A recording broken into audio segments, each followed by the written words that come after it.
हमारे YouTube channel @RC mathematics. आज हम आपको युगपत समीकरण के हल करने की विधि के बारे में चर्चा करते हैं। इसमें हम आपको दो विधि होती है हल करने की इस प्रकार के समीकरण को, युगपत समीकरण को हम आपको बताएंगे प्रतिस्थापन विधि से किस प्रकार से प्रत्यावर्तन विधि से सॉल्व करते चलते हैं। पहले हम x इससे यहाँ से x या y मान निकाल लेते हैं और दूसरे समीकरण में प्रतिस्थापित कर देते हैं, रख देते हैं। ठीक है, यहाँ समीकरण एक से ले लेंगे, समीकरण एक से क्या x प्लस वाई बराबर 2। ठीक है, तो x का मान निकालेंगे तो ये 2 y साइड जाएगा, 2 माइनस वाई हो गया। इसे मान लो समीकरण 3। यहाँ लिखेंगे x का मान समीकरण किसमें रखेंगे, 2 में। समीकरण 2 करने पर स्थापित करने पर, ये प्रतिस्थापन विधि है। ठीक है, प्रतिस्थापित करने पर, रखने पर रखते हैं हम लोग।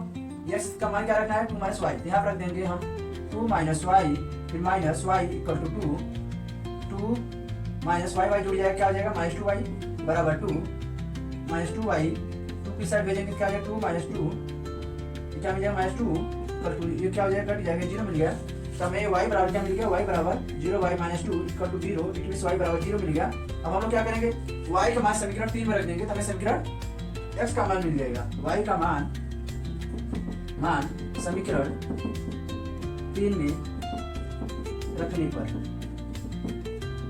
3 में रखो चाहे 2 में रखो, किसी भी में रख के मान निकाल पाएंगे। ठीक है, यहाँ रखे हम लोग x बराबर 2 माइनस वाई, x बराबर 2 माइनस वाई मान क्या लाए 0, इट मीन्स 2 यहाँ कर सकते हो। अतः x बराबर 2 और y बराबर 0।